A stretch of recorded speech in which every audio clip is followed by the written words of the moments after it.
Hey, in today's lesson, I'm going to teach you the 5 things you must stop saying. But at the end of the lesson, I'm going to tell you the story about when I got kidnapped. Don't miss it. I'm Teacher Tiffany. Let's jump right in.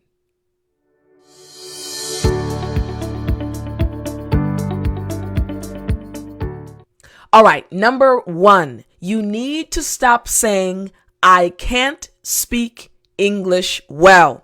I have so many students that say this on a regular basis, and I've had so many students in the past that said, I can't speak English well. But you see, there's something about this statement that is dangerous. You see, what you're actually saying is, I don't have confidence in my ability to speak English, so I don't want you to expect me to do well. Now, here are the reasons why it's so dangerous. The person listening to you will expect you to make mistakes. That's right. The moment you say, I can't speak English well, the person listening to you will say, okay, well, you are going to make mistakes. And that's not what you want them to think. Now, the other reason why this is dangerous is because you will immediately feel like a beginner. Remember, the words you use have an effect on you immediately. And the final reason why this statement is so dangerous is your confidence level will continue to decrease. So again, this statement of I can't speak English well needs to leave your brain. You need to stop saying this statement. And instead, here is the solution. Don't say this at all. Instead, when someone asks you a question, simply start speaking. That's right. Just start speaking. Remember that it's okay to make a mistake. The fact that you try to speak in a language that is not your first language will impress them. This is the main idea. The fact that you are learning a language that is not your mother tongue is amazing. So don't start off your ideas or your conversation by saying, I'm not good. I can't speak English well. No, just go for it and start speaking. Don't be afraid of mistakes. All right. Now, number 2, the second thing you must stop saying is, I know my pronunciation is bad. You've probably said this before, right? I know my pronunciation is bad, and then you keep talking. But let me tell you what that means. You're basically saying, I sound horrible when I speak, and people probably can't understand me. Now, this is something that has a really detrimental or bad effect on you. Now, real quick, you notice that my voice sounds a little bit different today. You can tell, right? I'm okay, but it's early in the morning, so my voice really hasn't turned on just yet, but I'm totally okay. All right. So talking about your pronunciation, don't say, I know my pronunciation is bad. 3 reasons. Here we go. It will be harder for you to correct your pronunciation mistakes. Next, your brain will adapt to your idea and it will be hard for you to improve. If you keep saying, I know my pronunciation is bad, your brain will say, okay, so let's not make an effort to even improve your pronunciation. All right. The final reason why this is dangerous is the person listening to you will automatically assume that they won't understand you. And this is not what you want. Again, by putting this statement out there in the beginning, by saying, I know my pronunciation is bad, everyone listening to you will say, yeah, his or her pronunciation is probably going to be bad. And you don't want them to think that. So here's the solution. Instead of saying this, you need to say, I want to sound like a native English speaker. That's right. Instead of saying my pronunciation is bad, don't acknowledge your weakness by repeating it over and over again. Instead, acknowledge your goal. Keep saying your goal. I want to sound like a native English speaker. I will eventually sound like a native English speaker. There are power in your words. Not just, there is power in your words. All right. There's power in saying those words. All right. Now let's go on to number 3. The third thing you must stop saying. All right. Here we go. The third thing is, I don't know enough vocabulary. Now, I hear this all the time, even from my advanced English speaking students. Teacher, I just don't know enough English vocabulary. But let me tell you what you're actually saying when you say this. I can't express myself using the English vocabulary that I know. You're basically inhibiting yourself or stopping yourself from being able to use what you do know. Now, here are the 3 reasons why this is so dangerous.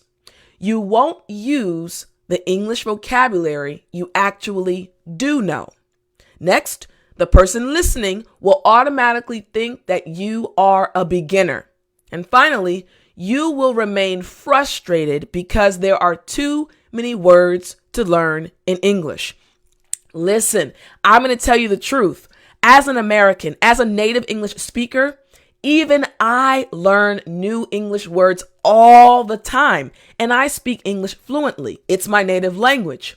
But you know what? Even yesterday, I was listening to a podcast episode with a pastor that I really like. And the pastor is super intelligent. And whenever he speaks, he uses very, very difficult vocabulary words. And sometimes I have to look them up. I'm an American, but I don't get frustrated because there's always something new to learn. So the same is true for you. Realize that you're not going to learn every single word, but you know a lot already. And use the words that you do know. But there is a solution that I want you to follow, okay? Here's the solution. Instead, you should learn 3 new English words a day and then use those words to express yourself throughout the day. Notice I said learn the words and immediately use them throughout the day. That's very important. This will build your English vocabulary and give you confidence in your ability to use what you learn. It's so important to use what you learn. All right. Now let's go on to number 4. The 4th thing you must never say, you must stop saying when you're trying to speak English. Number 4, this person is better than me. Now I put a space there because you probably have a certain person in mind. Maybe it's Brandon. Maybe it's Raphael. Maybe it's Susan. There's someone that you see on a regular basis or that you've seen maybe in an English class and you say, man, Fred is better than me. Wow. Shell is better than me. Or you say these individuals' names. Now, this is what you're actually saying. I will never be as good as the person's name, so I should stop trying. That's the danger. You're really saying, I'm not as good as them, so why should I try? I should just give up. Now, there are 3 reasons why this is so dangerous and why you should stop saying this.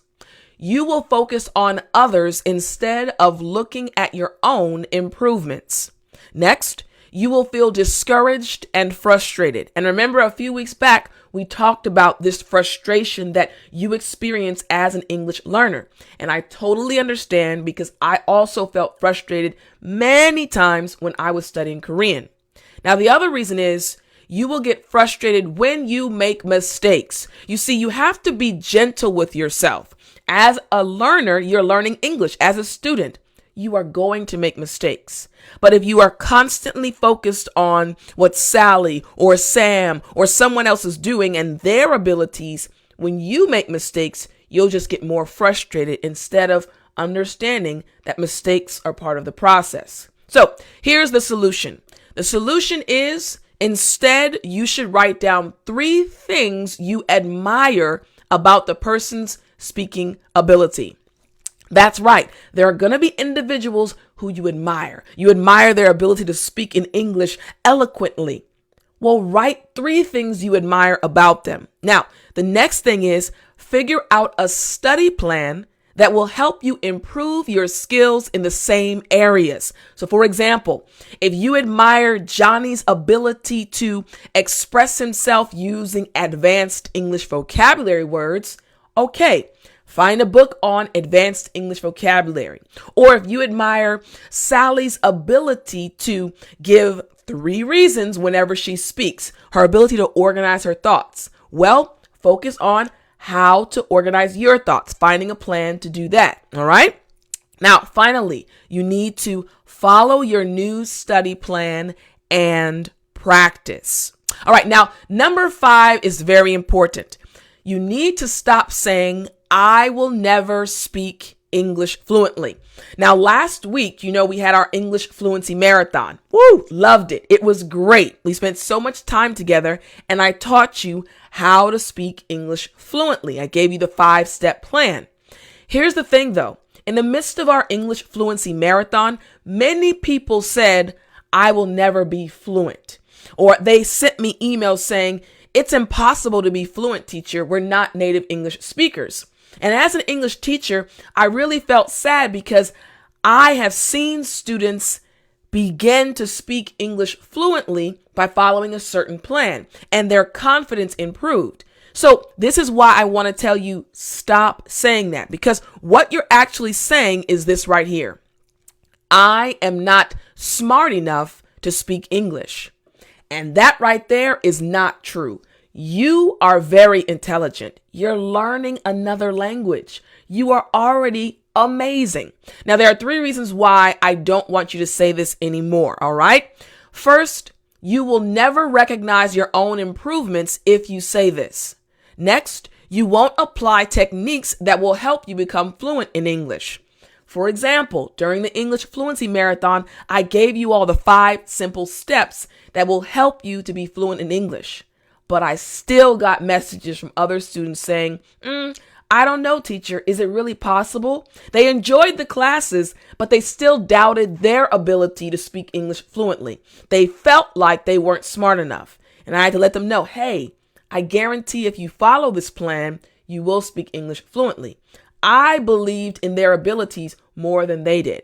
So that's why it's so important for you to stop saying this. And the other reason is you will continue to feel discouraged and frustrated. Now, don't worry, I have a solution. Here's the solution. Instead, say, I am not fluent yet, but I will be in the future.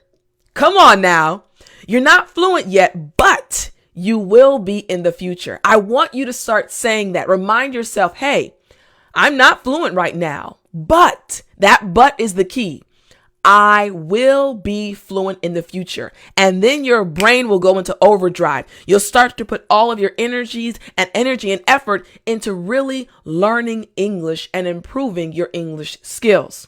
Remember, what you say will affect you in ways that you never realized. So I want you to remember to stop saying these 5 things. You can accomplish all of your goals in English. Now, I do want to remind you all that there is a part 2. As always, I interviewed my friend Johnny. He's another ESL teacher and he is living in South Korea. I really enjoyed talking to him and we discussed even more things that you as a student should stop saying. Things that are actually hurting you and inhibiting you from speaking English fluently. So again, if you're already a member of my academy, all you have to do is click the link in the description and you can watch it right now. I also included the audio file that you can download.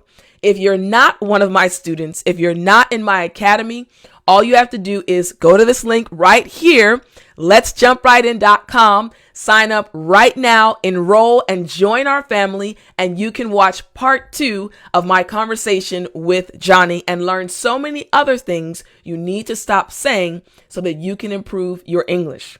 Well, I hope you enjoyed today's lesson, these 5 things that you need to stop saying right now so that you can improve your English. Now, I'm going to talk to you next week, but as always, remember to speak English.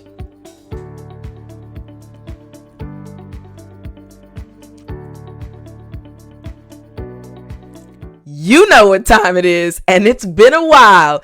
It's story time. Hey, I said it's story time. My voice came back a little bit. All right, so I promised you guys at the beginning of the lesson that I'd tell you about the time I got kidnapped. So when I was in college, when I was in university, I actually worked very hard. I told you all in a previous story time that my parents, greatest parents ever, they sacrificed a lot for my sister and I. So when I enrolled in university, I got a scholarship, but their scholarship was partial. So there was an amount of money that I had to pay. And I told my parents, don't worry, you won't have to pay anything. You've done your job. I'll work a few jobs and I'll pay the rest of my tuition. Of course, they were excited. So thus began my journey of working and studying when I was in university. Now, my first job when I was on campus in my freshman year, I was about 17 years old. No. It was my sophomore year, my second year in university. I was 18 years old, between 18 and 19 years old. And I went to an Adventist college. I went to a private university, right? Private Christian university. And they had a program where during our spring break, was it spring break? Yep. During the spring break, we could go canvassing. Now, canvassing, that just meant that we would go door to door selling books. So, for example, this is my notebook, but imagine this is a book talking about the love of Jesus, the love of Christ, and explaining how to understand the Bible. We had tons of books and we would go door to door and sell the books, right? So it was a great program. And what would happen is we'd sell the books and we'd get a percentage of the profit. Whatever the book sale was, we'd get a percentage. And I used that money to help pay for my tuition. So that's the backstory, right? That's the background of the story. Now, during this spring break, we called it a campaign. A large group of us went together. All right. So there were let's say there were about 15 of us. There were, I think, 7 females and 7 males. And then we had our leaders, right? So maybe there were 16 of us because 7 male students, 7 female students, and then our leaders it was a female and a male as well. So there were 16 of us all together, roughly.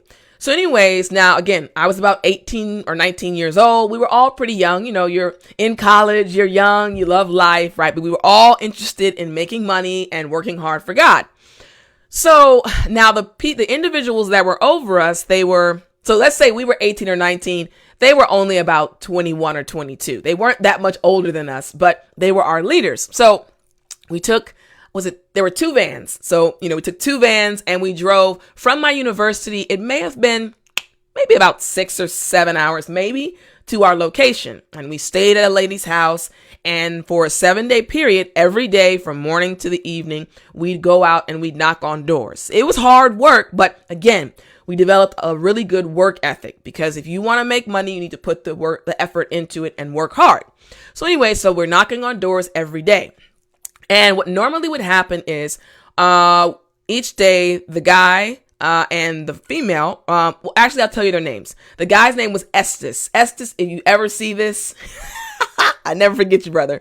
Estes was one of the leaders, and Tiffany. Yes, her name was Tiffany, right? With the same name. Her name was Tiffany. She was the other leader. And they were about, again, 2 or 3 years older than all of us. So each day we would go out and we'd go knocking door to door, and Estes would take 1 van and Tiffany would take 1 van. So on this particular day, they decided to let all of the females go with Tiffany and all the males went with Estes. No problem. So we were out, we spent all day, working hard, and we had kind of walkie-talkies. So throughout the day, Tiffany and Estes would talk to each other. And also the students, us, we had our walkie-talkies to let them know like, hey, I sold a few books. I need kind of more books. So they'd come and drop off more books. So on this particular day, we had sold our books and we were back in the van. Now, Tiffany had all of us. Tiffany, the leader, had gathered all the females and we were sitting in our van. And Estes had all the male students, and they were in his van.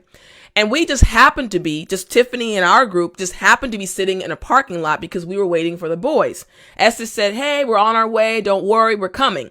So we're sitting in our van. It was a dark parking lot, but this was years ago, so we didn't feel unsafe or anything. It was a safe area. So the girls were just sitting in there, as ladies do, just talking, yapping, just chatting. And The doors were unlocked, but we weren't thinking anything about the doors because we were fine. So we're sitting in the van, and all of a sudden, a van pulled up speeding, like, boom, right beside us. So it caught us off guard, and it pulled up very quickly, and a guy jumped out of the car. The guy jumped out of the car, ran to the driver's seat where Tiffany was sitting, opened her door, pulled her out, and then he got in and shut the door, put it in drive, and he drove off. And it happened so fast. Now, again, there's 7 other female students sitting in the van as this is happening. He's in the driver's seat, puts it in drive, and he pulls off. So we're sitting there, what is going on? Then the driver, as he's pulling off, starts laughing. So we're like, oh my goodness. And turns around and says, hello, ladies. It was Estes. The guys had come up with this plan to kidnap the girls. So Estes jumped in our van, kidnapped us, and left Tiffany with the other male students. Man, he was rolling as he was driving, just laughing. So I got kidnapped by my leader while I was trying to do work for God. So we have always laughed about that situation. I mean, that 7-day period was so much fun. That was just one thing that happened when he kidnapped us. But we had water fights, we played basketball together, and we worked hard.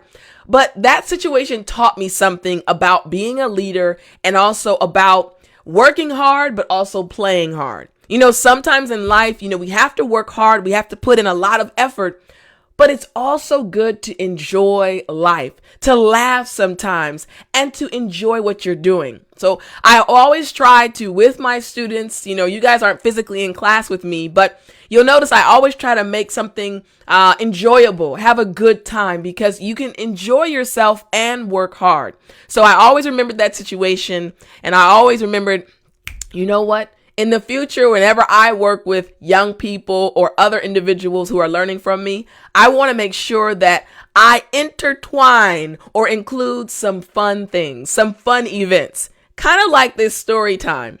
I started story time months ago, but I only started it because you guys started enjoying it so much. So I said, you know what? I can teach them, but then we can also have a good time together. So I hope you guys enjoyed that story time of me getting kidnapped, but not really. All right, guys, I will talk to you next week. Have an awesome week, and I'll see you next time.